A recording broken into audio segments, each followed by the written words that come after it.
I've been carrying this around for a while, and it's eating at me. I don't even know where to start, so I guess I'll just go back to the beginning. I'm 28, and my older brother Nate has been married to his wife, Emma, for 4 years now. They were together for a couple of years before tying the knot. Nate's always been someone I've admired, and Emma fit right into our family from the moment we met her. My parents used to joke that they'd always wanted a daughter, and Emma filled that role perfectly. She joined in Sunday dinners, even if Nate couldn't make it, helped my mom in the garden, and had this natural way of making everyone feel welcome. They were the couple you'd point to and say, that's how it's supposed to be done. Solid communication, no drama, and a kind of happiness that felt genuine. Then, about a year ago, Emma's younger sister, Tara, started showing up at family events more often. She was nothing like Emma. Where Emma was calm and quietly warm, Tara was the kind of person who walked into a room and immediately had everyone's attention. Loud, magnetic, and full of energy, she had this contagious laugh that could fill the whole house. She'd launch into stories that had everyone hooked from start to finish, and without even realizing it, I started gravitating toward her. At gatherings, she'd find reasons to talk to me, touch my arm when she laughed, and send me these random, funny texts during the week. I've never been one for casual flings. I'm usually either serious about someone or not interested at all, but after months of this back and forth, I decided I had to make a move. It took me weeks to figure out how to ask her out without coming on too strong. One Tuesday night, after pacing my apartment like an idiot for nearly an hour, I finally called her and asked if she wanted to grab dinner sometime. She said yes immediately, no hesitation, and I was buzzing the rest of the night. Later, I found out Emma had warned her not to date me unless she was genuinely serious. She didn't want things to get messy between the families. Tara apparently told her she was being dramatic and needed to loosen up. Our first date felt effortless.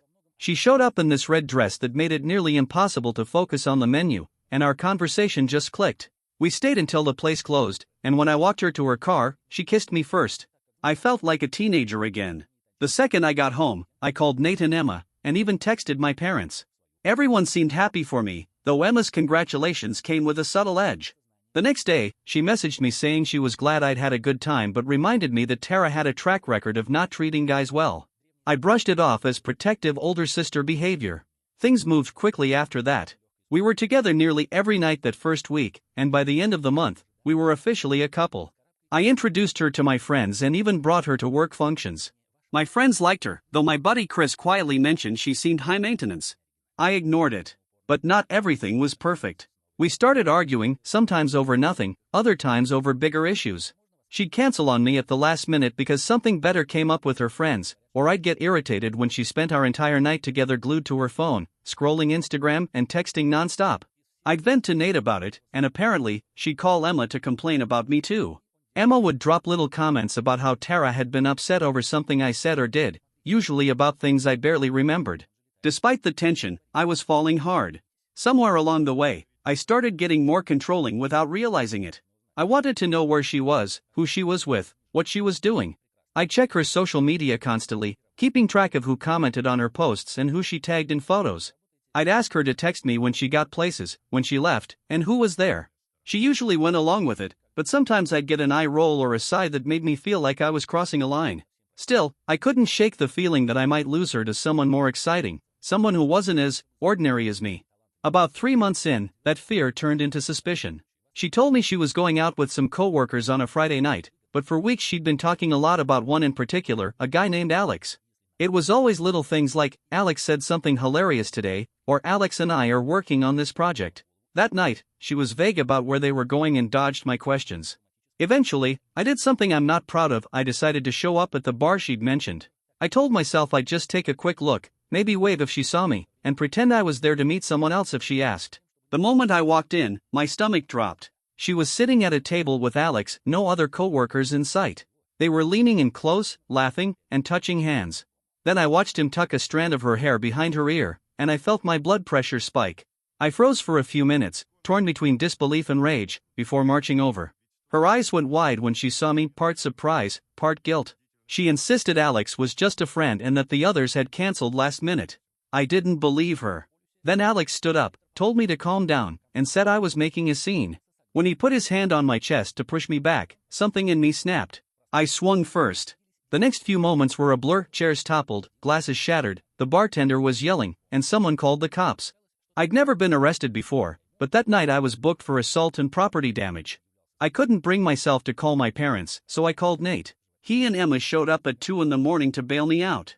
On the way home, I told them everything, how I'd followed her, what I saw, how I lost it. Nate said he got where I was coming from but told me I needed to get my jealousy under control. Emma barely said a word. She just kept looking at me with this unreadable expression, and when they dropped me off, she hugged me and whispered, "Be careful." I didn't understand what she meant at the time. The next day, Tara called me, absolutely furious. That's when she told me something I hadn't even realized. In the chaos of the fight, I'd accidentally hit her. She sent me a photo, and there it was, a dark bruise forming under her left eye. My stomach turned. I'd never hit a woman in my life, and the thought of having hurt her, even by accident, made me feel sick. I must have caught her in the struggle without knowing, but the damage was done. I just sat there staring at that photo, horrified at what I was capable of. Tara told me it was over. No hesitation, no drawn-out conversation, just a flat, cold statement that she couldn't be with someone who stalked her and turned violent. And the part that stung worst? She wasn't lying about Alex that night. Later, she pulled out her phone and showed me the proof group messages from her co-workers confirming the others really had bailed last minute. I'd let my jealousy explode at exactly the wrong moment, and in doing so, I destroyed the one thing I was trying to protect. Then came another gut punch. I found out Alex had dropped the assault charges not because he forgave me, but because Tara begged him to. She even showed me the texts. "He's getting help, I promise. Please, do this for me." His reply was short and sharp, "I'm only doing this for you." Not him. It was humiliating. I was guilty, and the only reason I wasn't facing court was because the woman I just hurt emotionally and now physically had stepped in to save me. I broke. Got down on my knees in her apartment, tears streaming down my face, begging her not to end it. I promised I'd get help, that I'd change. I suggested therapy, for me, for us, whatever it took. I told her I loved her and that I'd spend the rest of my life making it right. She didn't say yes, but she didn't slam the door either. She told me she'd think about it. In the days that followed, I sent long, desperate messages, apologizing over and over. I started reading books on jealousy and anger management, researching therapists. Eventually, she agreed to try again. She told me she loved me too much to walk away, that the fight had scared her, but she still believed the real me was good. We started couples counseling, and I began individual sessions too. Progress was slow, but it was real. The therapist peeled back layers I didn't even know were there, helping me understand why I got so possessive and teaching me how to shut it down before it boiled over. After 6 months, I felt ready for the next step. I asked Tara to move in with me. She didn't hesitate. Said she'd been waiting for me to ask.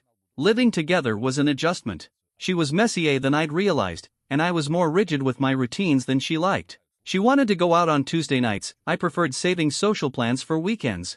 But I was committed to making it work. I thought we were finally solid. When a work trip to Chicago came up, I decided to turn it into something special. I spent weeks quietly planning a proposal. I picked out the perfect ring, coordinated the timing, and booked dinner at a restaurant overlooking the city. The night ended at the top of the Willis Tower, lights stretching endlessly below us. I dropped to one knee. She said yes instantly, tears spilling down her cheeks. Later, in bed, she told me she'd never been happier. That she couldn't wait to be my wife. That we were meant for each other. Our families celebrated like it was their own engagement. My mom hugged her so tightly I thought she might not let go, and my dad told me how proud he was of the man I'd become. During the engagement dinner, I caught Emma pulling Tara aside, her face serious. When Tara came back, she was smiling.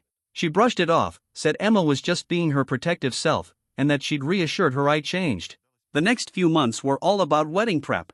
My parents generously offered to pay for most of it, and Tara ran with it, grand venue, elaborate dress, everything she'd dreamed of. I didn't care how much it cost, I just wanted her to be happy. The day itself was perfect. We got married in a beautiful old church and held the reception at a country club overlooking a lake. She looked breathtaking in a lace dress, her hair pinned up with just a few curls framing her face. My hands shook as I read my vows, her eyes glistened when she read hers. Everyone kept saying they'd never seen a couple more in love. Our honeymoon was 2 weeks in Bali, crystal clear water, white sand, luxury resorts. Tara took pictures constantly, posing us again and again until each shot was just right. I thought it was adorable at the time. Now, I see it differently. When we got back, life slipped into a routine. A month later, I had to travel for work, our first time apart since the wedding. I called her every night, sent her texts throughout the day, but she seemed distant. Said she was just tired from work. When I got home, I knew something was wrong. She was glued to her phone more than usual, going to bed early, claiming headaches. I cooked her favorite dinner, suggested watching that show she'd been wanting to see, tried to pull her back toward me. Then Nate called. His voice was low, careful, the kind of voice people use when they know they're about to destroy you. He told me to sit down. Then he said Emma had just told him something that made my chest go hollow. While I was away, Tara had invited Emma over and asked her to lie for her. To cover when she went out with other men. Not one man. Men. Multiple. She'd told Emma she'd already cheated on me several times and didn't plan to stop. That she loved the comfort of being married but wasn't built for monogamy. Emma refused to keep her secret, told Nate everything, and Nate called me. I confronted Tara the second she walked in from work. She denied it all, claimed Emma was jealous, trying to sabotage us.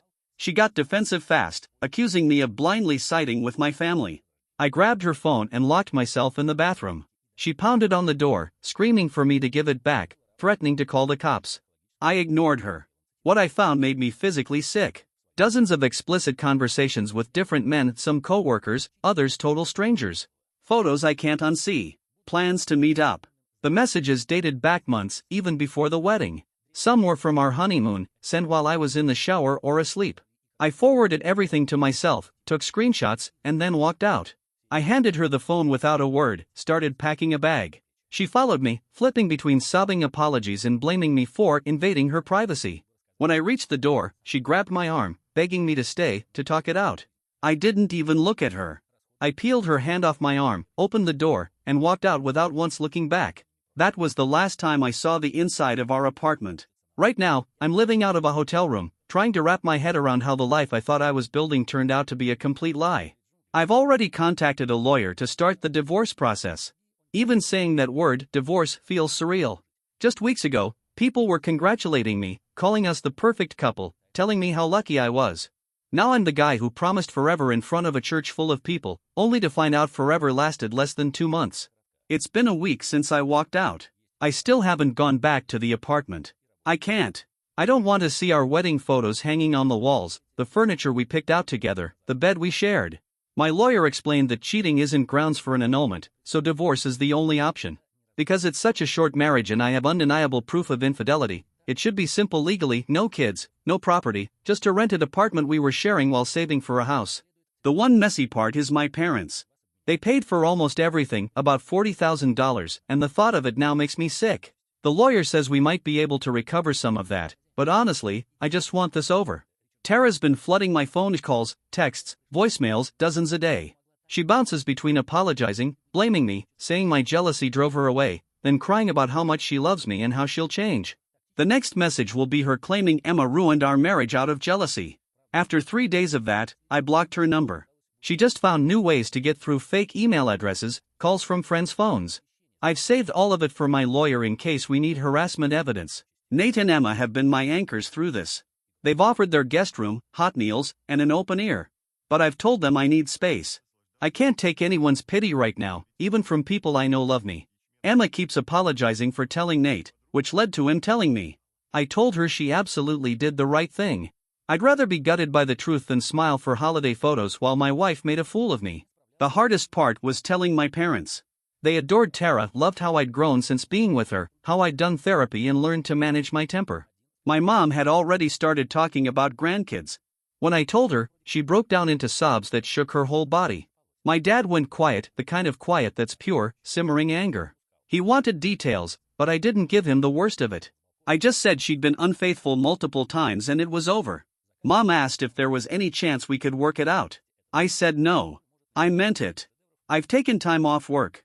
My boss knows something happened but not the details, just that I'm dealing with a family emergency. My co-workers don't need to know more. In my head, I keep replaying the entire relationship, combing through it for red flags I ignored, the vague girls' nights that ran late, the way she mentioned certain co-workers a little too often. Was she cheating the whole time? Was the bar incident with Alex exactly what I thought it was? Did she go home with him after I got arrested?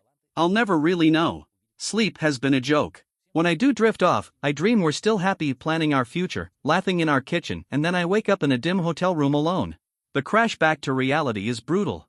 I've hit the minibar more nights than I want to admit, just to shut my brain off long enough to rest. The hotel staff definitely notice. I catch the way they look at me, unshaven, red-eyed, wearing the same few outfits from the single suitcase I grabbed when I left. My friends have been reaching out, offering to grab drinks or just hang out, but I'm not ready to sit across from anyone and talk about it. That's why I'm writing this here instead. Strangers can't look at me with that awful mix of sympathy and curiosity. Tomorrow, I meet with my lawyer again to finalize the initial paperwork. Tara doesn't know yet.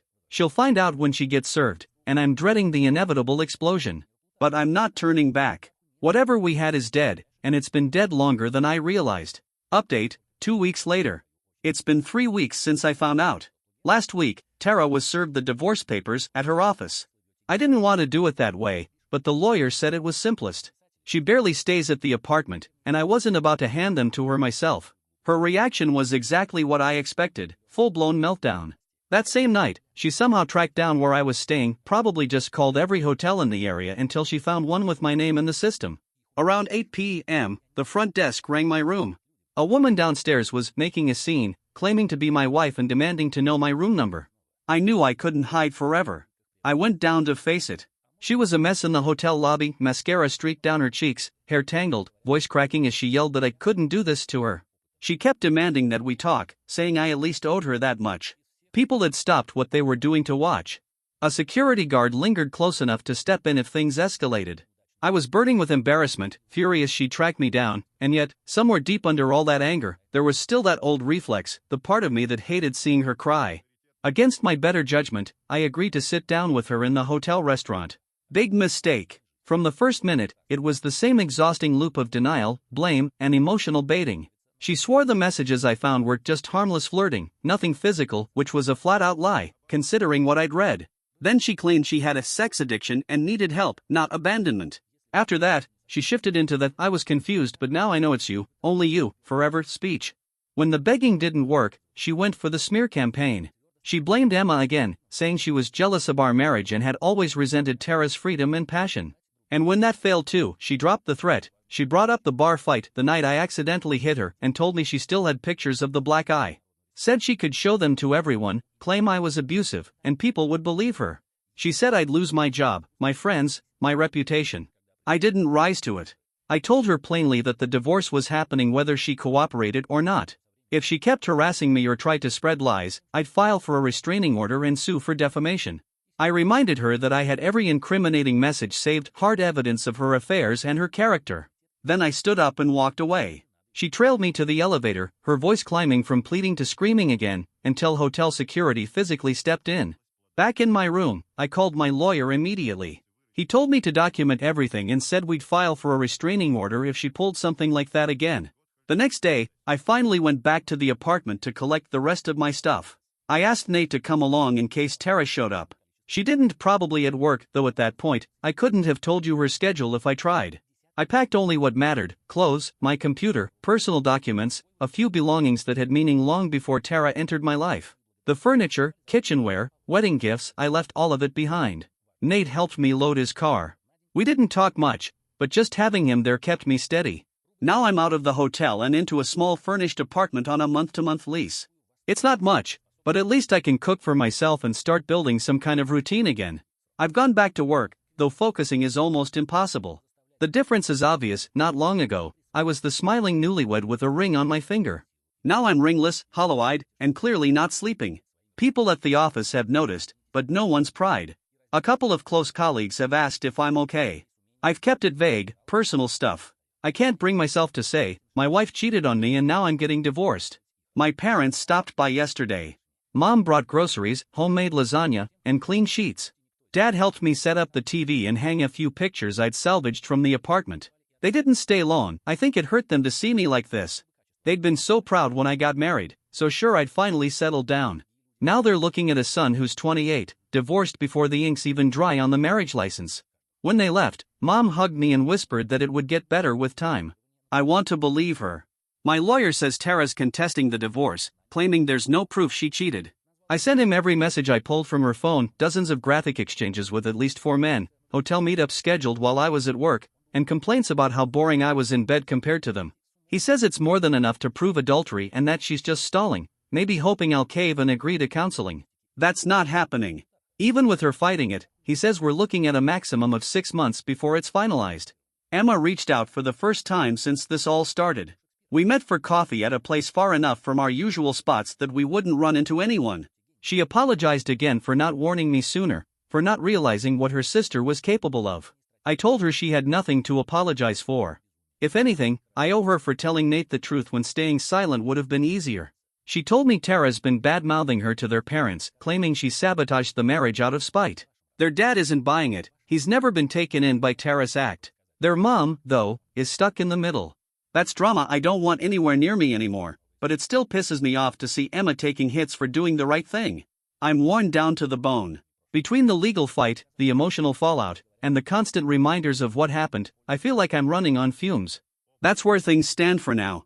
Maybe I'll update if something changes, but honestly, my only real hope is that the next chapter of my life has nothing to do with Tara at all.